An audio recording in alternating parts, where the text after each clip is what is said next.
This is Hannibal and Piper here, the official mascot of the Hannibal TV, coming at you with a daily wrestling news update as she wants a hug. She just finished her dinner.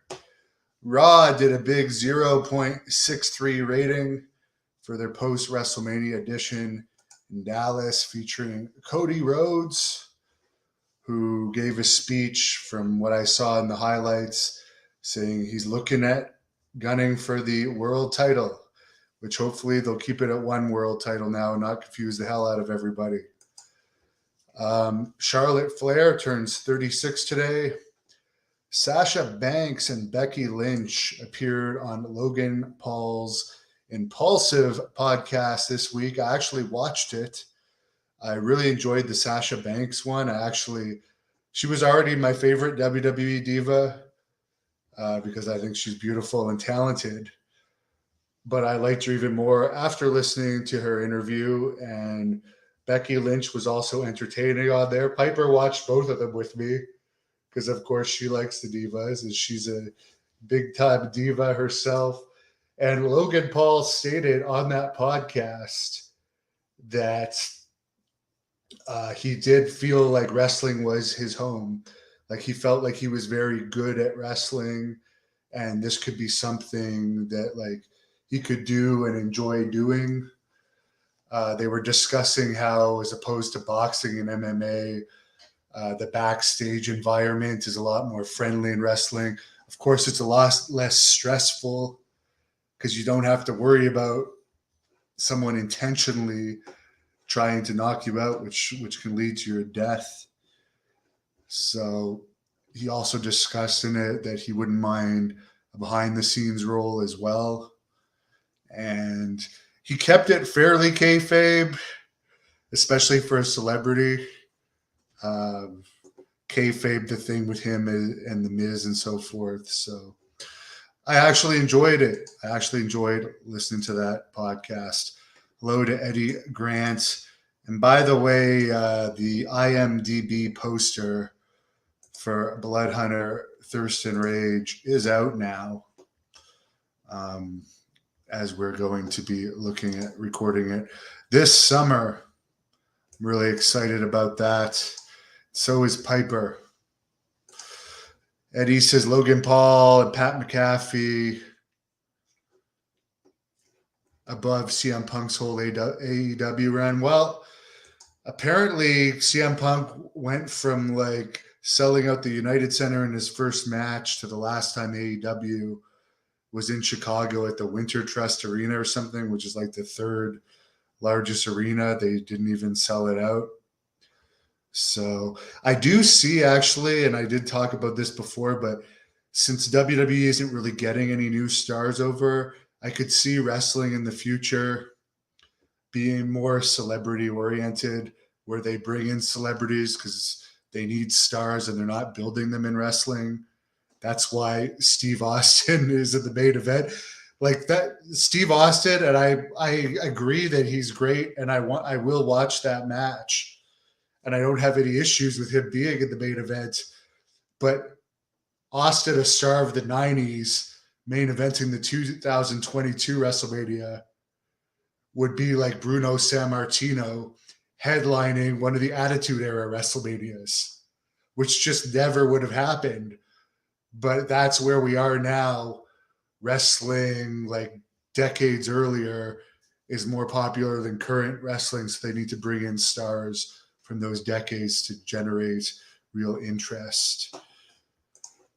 Pierre says Cody coming back so far has been good. Well, it mixes things up a bit. Eddie does not like CM Punk. The Ragu Overlord says we will all cheer if Austin becomes WWE champion again. Yeah, but I don't think they could afford him, to be perfectly honest with you. He probably received a very large amount of money. I don't think that will be his last match because what I've seen from the fan clips and the highlights, he did a really good job and was by far more entertaining than anyone else I've seen in WWE for a while. So since maybe they will put him against like an opponent that everyone knew he was going to beat Kevin Owens, obviously, but like maybe against a Roman Reigns in the future and actually build it up as a promoted match. Because if you say Austin's really going to have a last match, you could legitimately sell out a massive arena because all of his fans would come to see it. I still think they would have generated more interest in this WrestleMania had they advertised it both Austin and McMahon were going to wrestle, because it would have made it more interesting to a lot of us. Gregory, Billy's continuing to have health issues, but I know he is under a Legends deal and has done some work for WWE recently that has given him some money, so I'm happy to hear about that.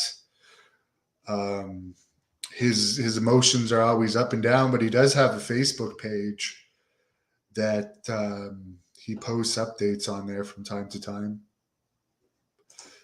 Elliot, well, who do I see as the legit new opponent for Roman? As John Paz was talking about the other day, maybe the next WrestleMania it'll be Roman against The Rock. But they clearly seem to be building towards Cody and Roman eventually. Since in all the interviews I've seen of Cody, he's been talking about wanting the title. And to be honest, that would be something that people would pay to see, both AEW and WWE fans. I think AEW, it was time for Cody to go, but they definitely made a mistake not keeping him because they've lost a lot of momentum, and I'm sorry, but them buying Ring of Honor and having a Ring of Honor brand, that's not going to get them any new fans. But Tony Khan's a multimillionaire. He can do whatever he wants. Hello to Rick. Eddie liked my Bill Alfonso interview, which I recently posted on Facebook, which I've been posting a lot of my interview catalog on Facebook, but it's on our YouTube page as well. And yeah, I think one of these days we'll have to have a part 2 with Bill Alfonso. And on that note, Piper, are you going to come say goodbye? Piper's going to say goodbye. She's been enjoying the past 3 days here with her father. Since I'm not only her father, I'm her best friend. So we wish you all a good night. We're going to work together. Jason likes all of my shoot videos. I appreciate it. Mwah! Piper loves getting kisses. So on that note, have a great night. Thank you for watching the Hannibal TV.